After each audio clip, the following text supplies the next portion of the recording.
Hello, my name's Dana. I'm 34 years old. I'm a mother to a disabled child, my daughter Holly. I had Holly when I was in a relationship with my ex-husband. The two of us had always wanted a child, so we tried immediately after we got married and I got pregnant with Holly.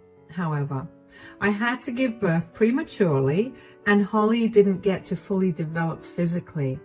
Her arms aren't developed and her legs are all crooked. Anyway, it takes a lot more patience to raise a disabled child. The stress of it all got to my ex-husband and he asked for a divorce just a few months after Holly was born. I was devastated after that, and I barely made it out of the divorce alive.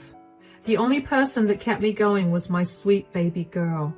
I made a promise to myself that if I ever got into another relationship, I would never be with someone who would not see Holly as a child and would rather see her as just a disabled person. 4 years after my divorce, I met Jake at a coffee shop. The coffee shop was crowded and we ended up sharing a table. We got to talking and we spent a good while talking. We decided to meet up again, and before I knew it, I began developing feelings for him. So I informed him that I was a single mother to a disabled child, and if he was not okay with that, we'd have to stop meeting. He told me he was okay with that, and that he had a daughter from a previous marriage. We dated for 1.5 years before we introduced each other to our kids, and I loved his daughter, Kiara. Not only because she was so sweet, but also because she got along so well with Holly. She treated Holly like a regular kid, and it made my heart melt. Kiara was significantly older. She was around 14 when I first met her, and even though good behavior is expected from kids at that age, it was still heartwarming to see her treat Holly so well. After we introduced each other to our kids, Jake and I decided to move in. Jake had his own home while I lived in a rented apartment, so we figured that Holly and I would move in with him. A few months after we moved in together, Jake proposed to me and I happily said yes. I was practically floating on cloud 9 after we got engaged. I never thought that my life could get any more perfect. Around Christmas time of our 3rd year together, Jake asked me if I'd be open to taking a family picture for us to put on Christmas cards that he could send to his family and friends. Of course, I was on board with that, so we decided on a day to get the pictures to get taken, and when the day came, I got Holly ready. Jake began to get impatient and called everyone to gather round. Okay, everyone, gather round. We're going to take a picture to put on our Christmas cards. Do we have to do this? Dad, I have to complete my homework right now. It's only going to take 10 minutes at best. Your homework can wait that long. Dana, come on. I'm here. Sorry, I was just getting Holly ready. I'll just park Holly's wheelchair here. Is that okay, sweetie? Yes, Mama. Oh, Holly, could you move yourself a little away? A little away? She's going to be out of the frame. Yeah, that's kind of the point. Excuse me? This seems a little too much for us. Come on, Holly, let's go play some Xbox. Thank you, darling. Gosh, look what you've done. Why do you always have to be so dramatic? Dramatic? What are you even talking about? You were the one who asked my child to be out of the picture. Yeah, because I don't want people to get disgusted when they receive our card. What? Oh, please. You and I know that Holly is an eyesore. Every time I see her in one of our pictures, I feel like the entire picture is ruined.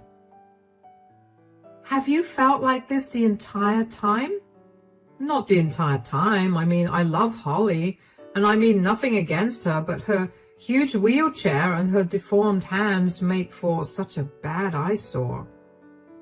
Wow.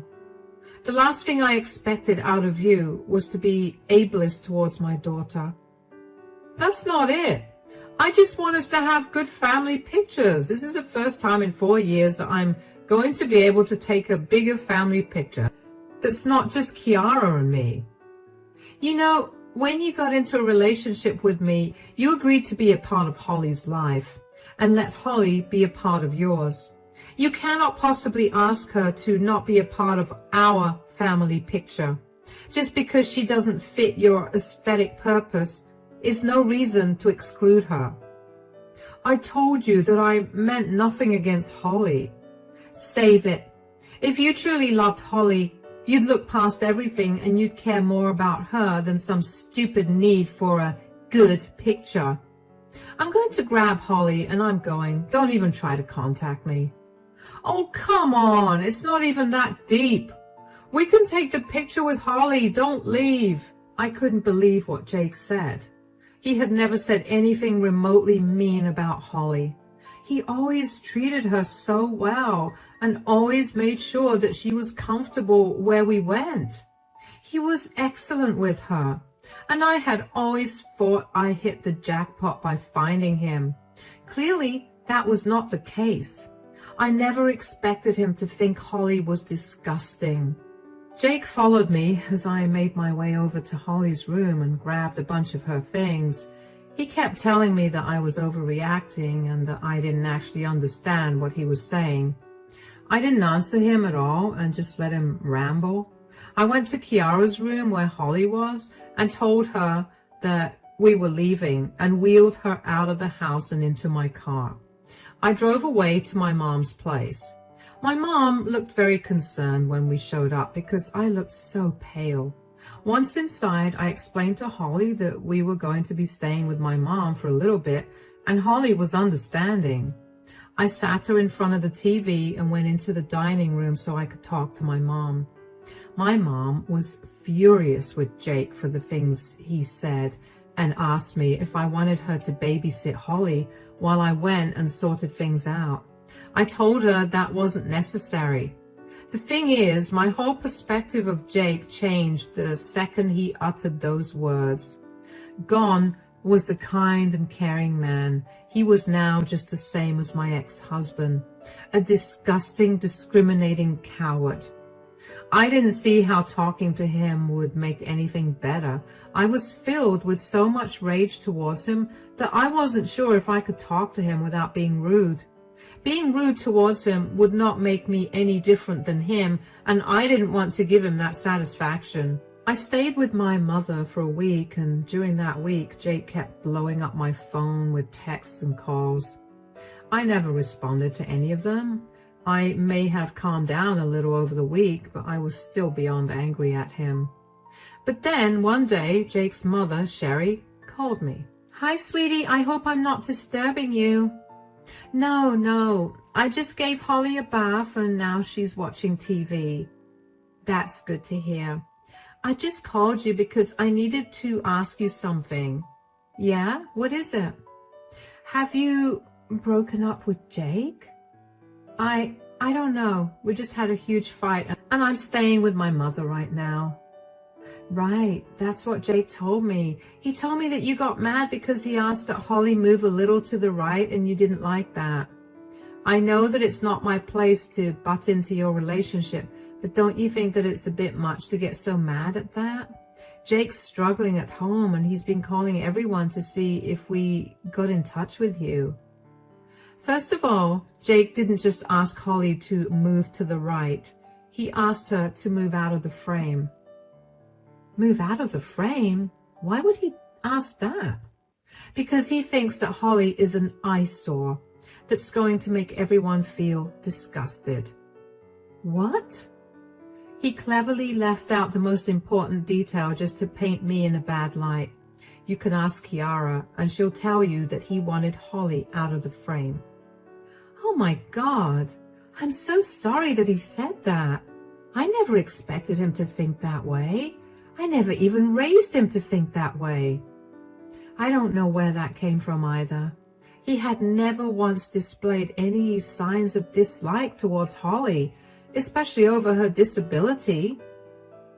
He used to always speak so highly of her whenever he met us. Or actually, now that I think about it, he was always bragging about how much care he took of her. Care?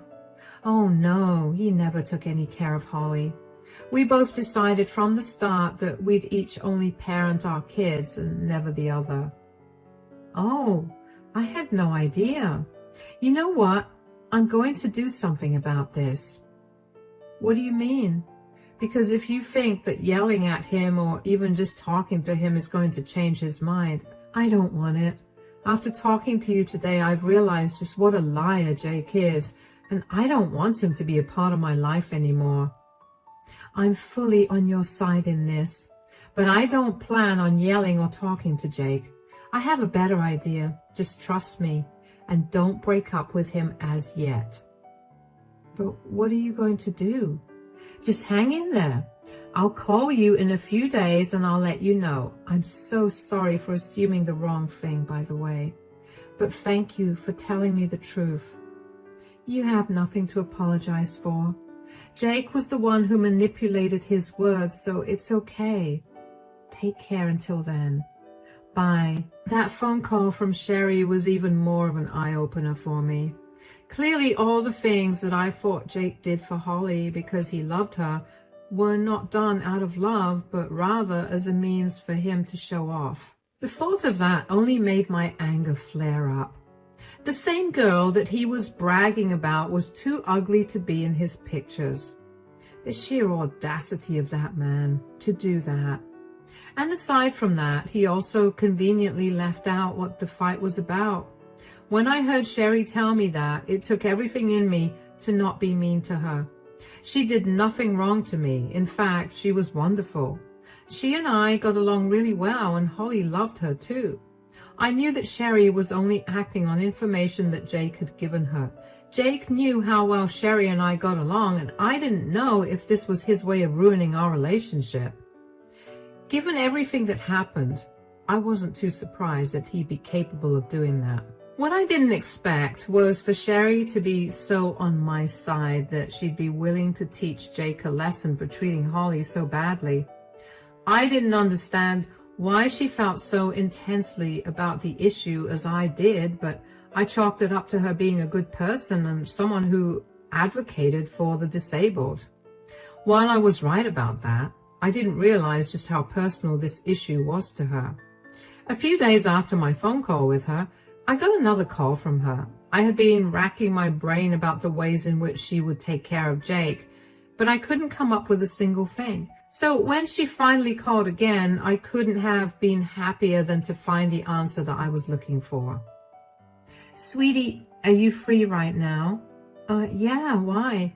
Hold on, my mother wants to talk to you. Your mother? Why? Is everything all right?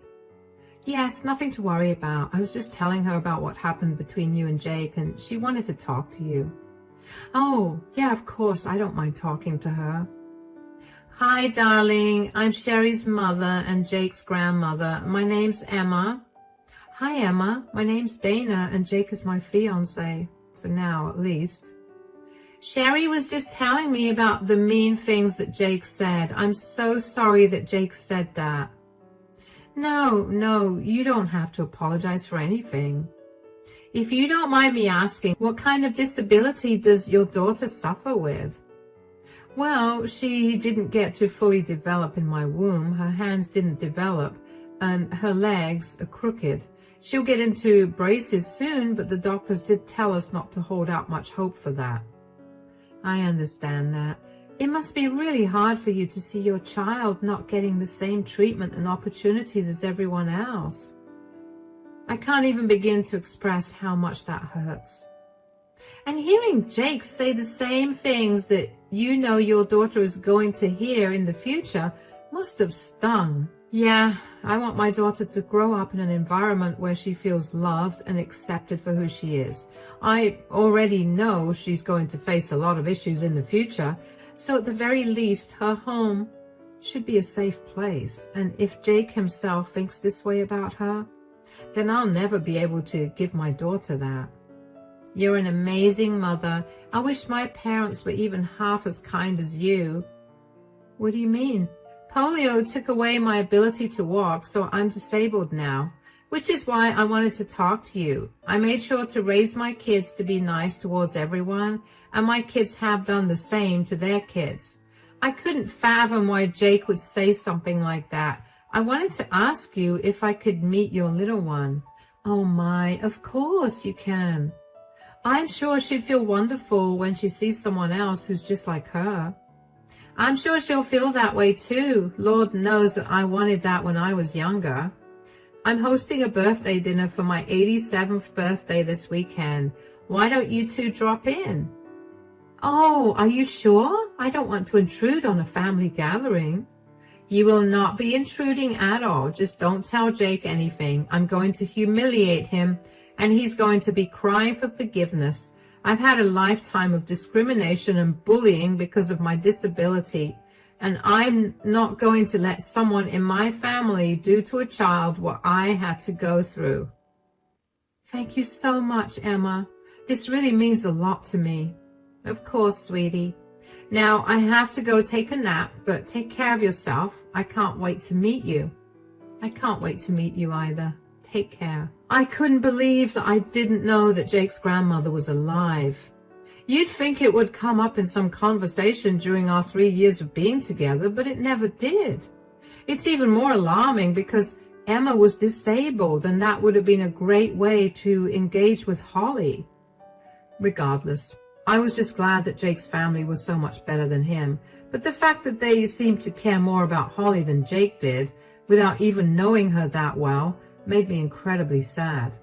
Why didn't Jake just talk to me about his feelings instead of stringing me along this way for so long? That's something only cruel people are capable of. When the weekend came, Holly was practically buzzing with energy. There was nothing Holly loved more than dressing up and going to a party. I didn't tell her that Emma was in a wheelchair just like her because I wanted her to be surprised when she saw Emma. I was sure she was going to be really happy to see someone who was older in a wheelchair just like her. When we got to Emma's house, one thing was clear. Emma was made of money. We pulled into the driveway of the fanciest house I've ever seen, and I had to double check that I was at the right address. Anyway, Emma and I made our way into the house, and I was immediately greeted by the sight of a pretty big number of guests. None of them noticed me. Only one of them did. Jake. Jake's face paled, and he started trembling when he saw Holly and I there. He quickly made his way towards us. Dana, oh my God, what are you doing here? Why do you care anyway? Can you not be difficult with me right now? I haven't heard a word from you for a week, and now you just show up to my grandmother's birthday dinner? Do you have anything to say for yourself? I don't have to say anything. You are the one that needs to apologize. How did you even know about this dinner? She knew about it because I invited her. Hi, Dana, darling. How are you? I hope you didn't have much trouble finding the house. I'm doing good. And no, I didn't have any trouble with finding the house. How are you?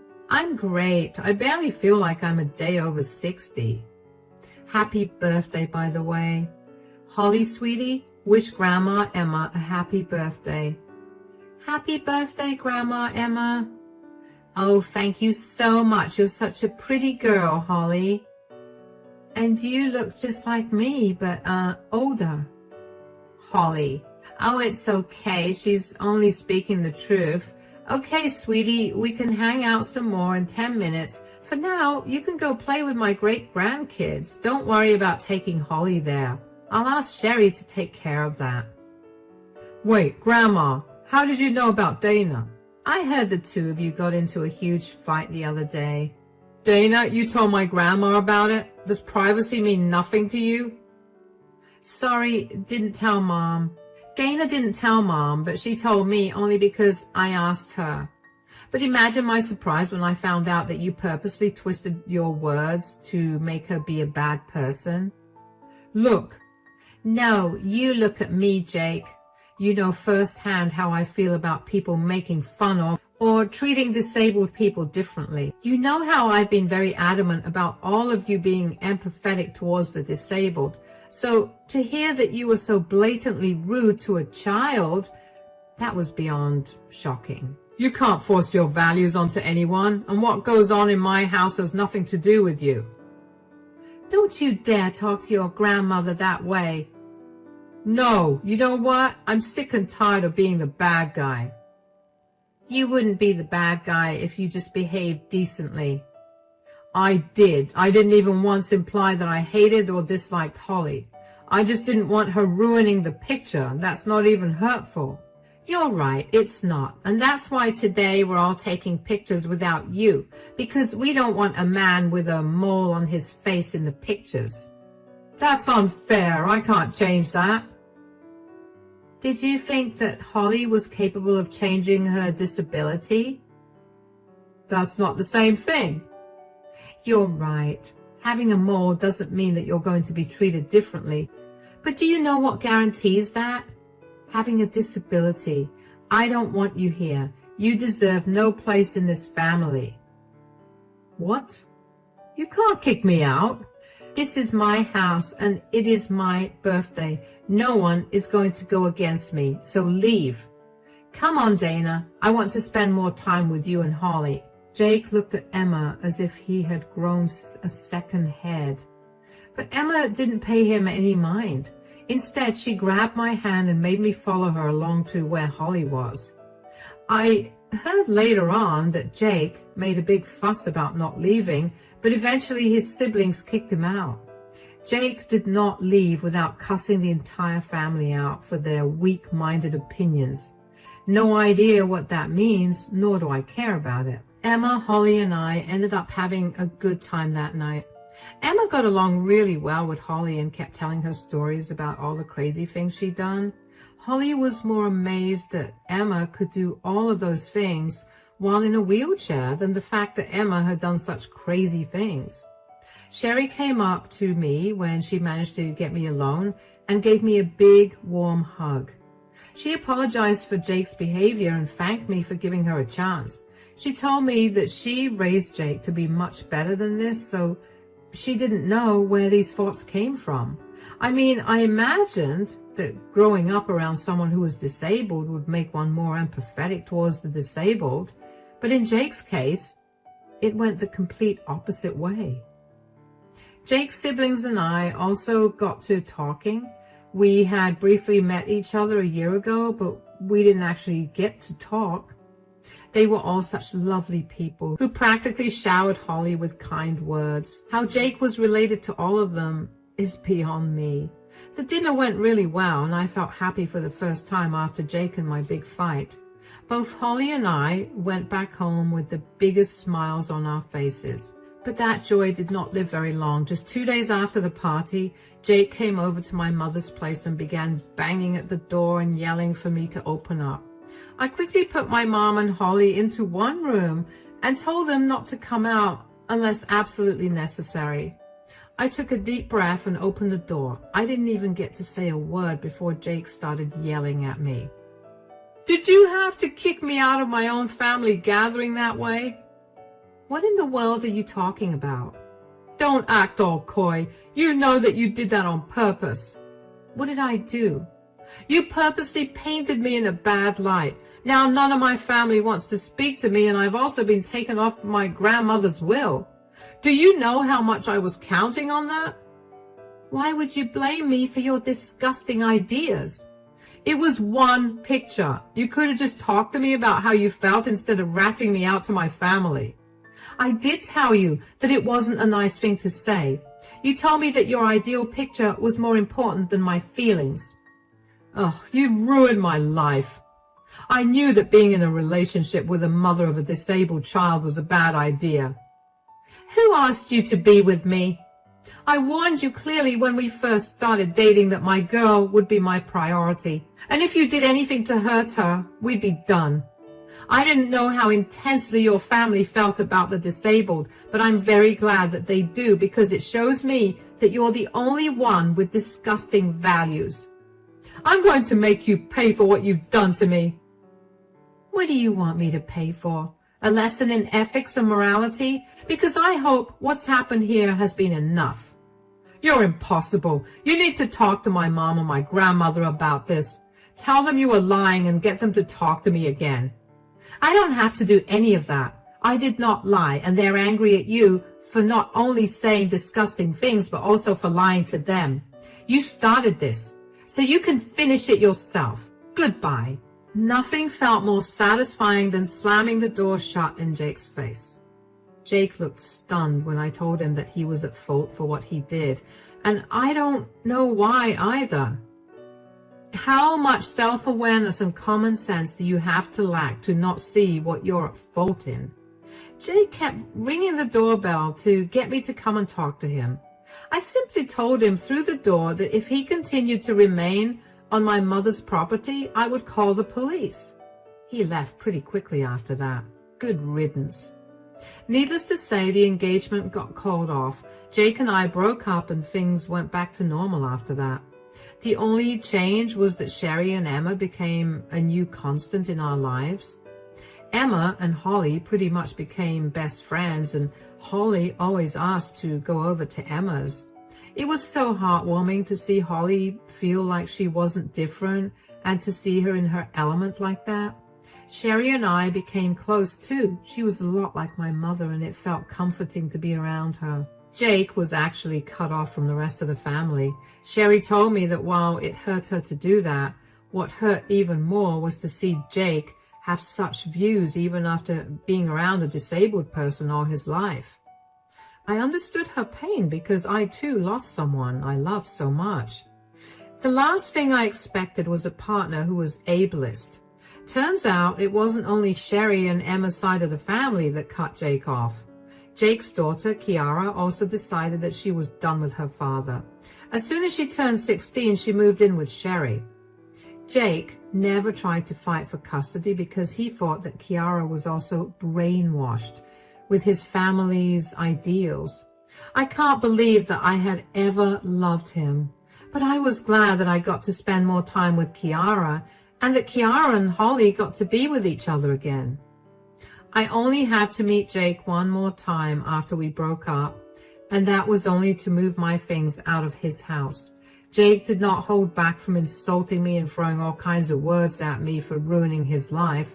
I barely paid him any mind, and that only angered him more. It got to a point where he lunged towards me, but thankfully I saw him coming towards me out of the corner of my eye and moved out of his way. I told him to keep his anger to himself, and I will call the cops myself and get him arrested for trying to hurt me. Jake huffed and left the house. I quickly grabbed my stuff and practically ran out of the house. Only after I was a safe distance away from Jake's house did I finally break down. I hadn't shed a single tear since everything that happened, but him almost laying his hands on me was the final straw. Of course, I got a restraining order against Jake because I didn't want him to get anywhere near me or Holly. Sherry and Emma were furious when they heard about what Jake had done, and only reached out to him to let him know that if he tried anything more, they were going to contact his uncle, who was his boss, and they would get him fired. Jake was silent after that. It's been a wild ride so far, but I finally got my own place and Holly is happy. I may have lost Jake, but I ended up gaining a whole new family after he left. And I couldn't be any happier about it. Thank you for listening.